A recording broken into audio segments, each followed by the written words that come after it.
بسم اللہ الرحمن الرحیم۔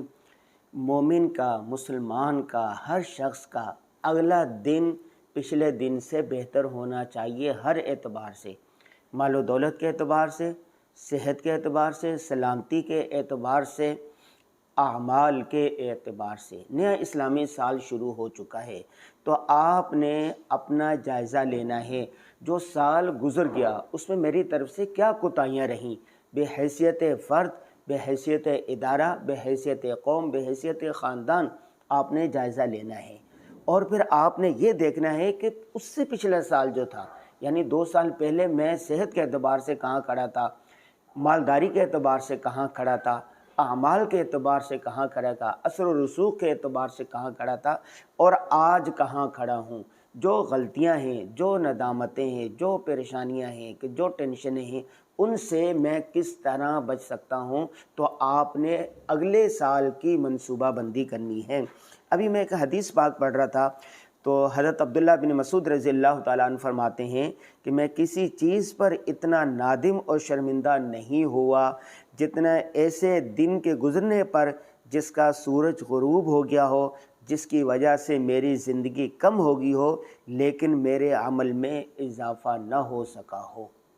ٹھیک ہے، تو کتنے ایک صحابی رسول وہ کہہ رہے ہیں کہ میں اس پر نادم ہوتا ہوں کہ ایک دن گزر گیا، ایک سال گزر گیا، لیکن میرے عمل میں، میرے اعمال میں، میرے خدمت خلق میں اضافہ ہوا ہے یا نہیں۔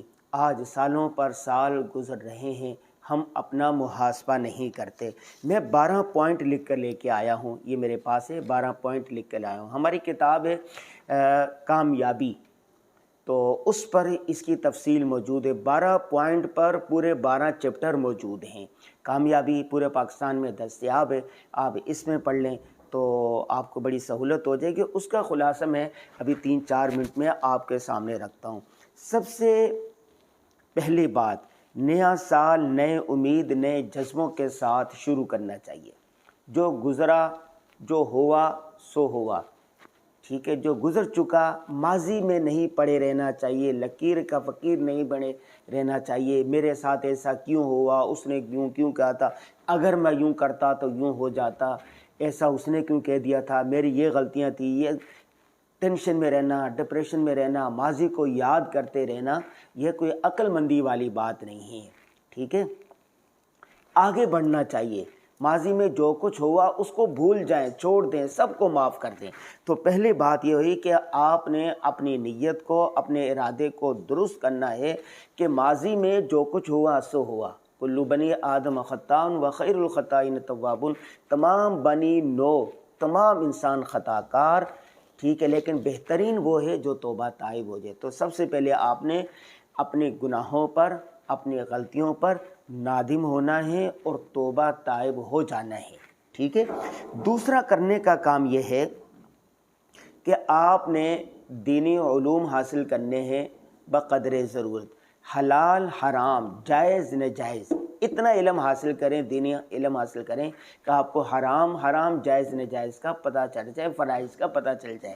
ٹھیک ہے، اگر آپ خود اتنا علم نہیں حاصل کر سکتے ہیں تو شام کے ٹائم میں مساجد کے اندر، مدارس کے اندر دراسات دینیہ شروع ہوتا ہے، اس میں داخلہ لے لیں، یا کتابیں پڑھ کے آپ خود بھی علم حاصل کر سکتے ہیں۔ آج کل تو آسانی ہے، آسان ترجمہ قرآن ہے، معرف القرآن ہے، معرف الحدیث ہے، آسان فقہ ہے، یہ ساری چیزیں۔ تو روزانہ آپ 1 گھنٹہ نکال لیں، اس میں یہ ساری کتابیں 10-10 منٹ، 15-15 منٹ پڑھیں۔ تو دوسرا کام آپ نے یہ کرنا ہے کہ آپ نے دینی علوم بقدر ضرورت حاصل کرنا ہے۔ تیسرا کام جو کرنے کا وہ یہ ہے کہ آپ نے اہداف طے کرنے ہیں۔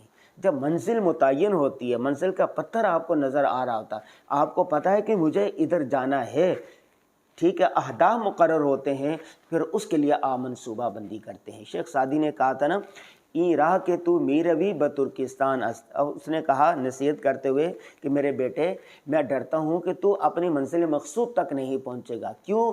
اس لیے کہ جس راستے پر تو چل رہا ہے یہ عربستان جاتا نہیں، یہ تو ترکستان جاتا ہے۔ عرب ادھر ہے، ترکستان ادھر ہے، تو آپ تو ترکستان کے راستے پر ہیں، غلط راستے پر ہیں۔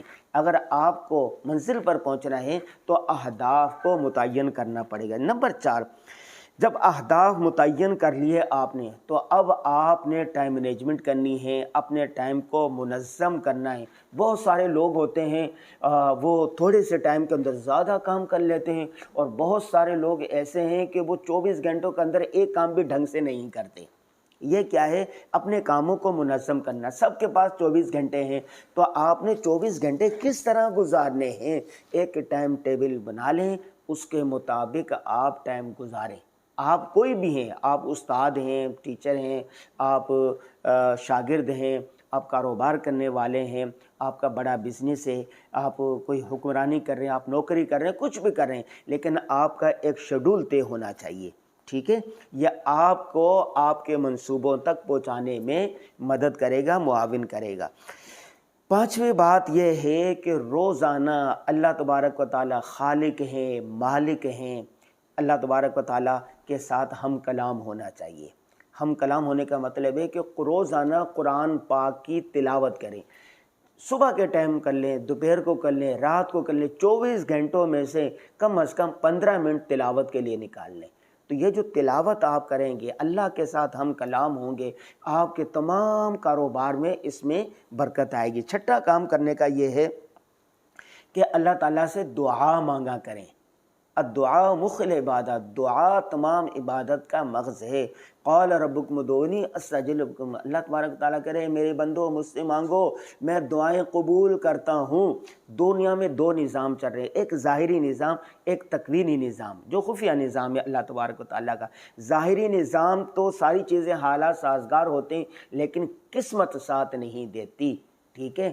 قسمت اور لک بہت بڑی چیز ہے، تو دعاؤں کے اثر سے تقدیریں بھی بدل جاتی ہیں۔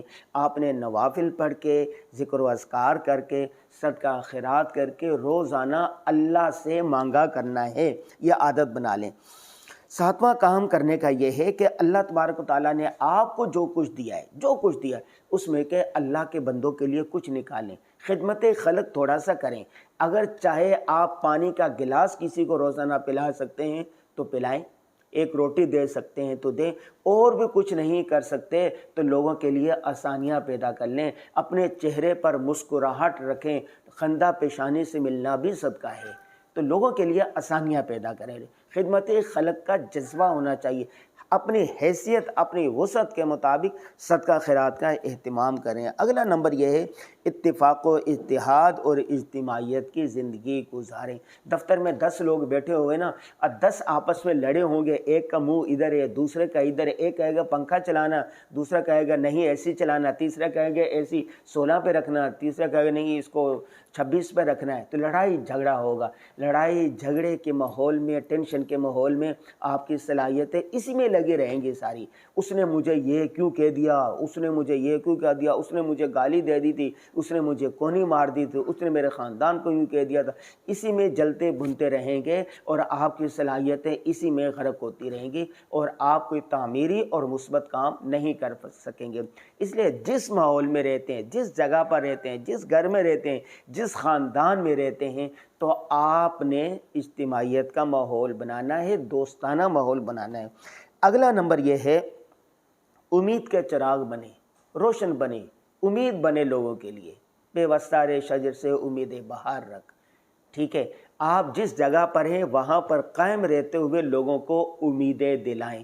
اور آخری بات یہ ہے وہ نصیحت جو حضور صلی اللہ علیہ وسلم نے حضرت معاذ بن جبل رضی اللہ تعالیٰ عنہ کو اور حضرت ابو موسیٰ اشعری رضی اللہ تعالیٰ عنہ کو اس وقت کہی تھی جب ان کو گورنر کے اس کا یمن کا گورنر بنا کے بھیجنے لگے تھے۔ گورنر کے 2 حصے تھے، ایک حصے کا جو گورنر تھا حضرت ابو موسیٰ اشعری رضی اللہ تعالیٰ عنہ کو بنایا تھا، دوسرے حصے کا گورنر معاذ بن جبل کو فرمایا تھا۔ جب جانے لگے تو انہوں نے کہا یا رسول اللہ ہمیں کوئی ایسی نصیحتیں کریں، ہم اس پر عمل کریں تو ہمارا جو ملک ہے وہ امن کا گہوارہ بن جائے۔ آپ صلی اللہ علیہ وسلم نے 4 جملے ارشاد فرمایا بشیرا ولا تنفرا، لوگوں کو خوشخبریاں سنانا، خوشخبریاں، یس بشیرا ولا تنفرا، نفرت والے کام نہیں کرنے، نفرتیں لوگوں کا نہ دلانا۔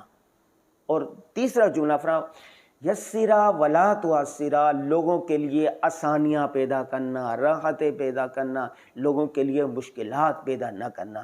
آج بحیثیت فرد بحیثیت ادارہ، بحیثیت قوم ہم اپنا جائزہ لیں، لوگوں کا جائزہ لیں، تو ہر ایک حکمران دوسرے کے لیے مشکلات پیدا کر رہا ہے، ایک سیاستدان دوسرے کی ٹانگیں کھینچ رہا ہے، ایک ادارہ دوسرے ادارے کو نیچے دکھا رہا ہے، ایک فرد اپنی انا کی خاطر دوسروں کو لڑائی میں مبتلا کر رہا ہے، جنگ میں مبتلا کر رہا ہے، اس کی غیبتیں کر رہا ہے، ہر شخص دوسرے کے لیے مشکلات پیدا کر رہا ہے۔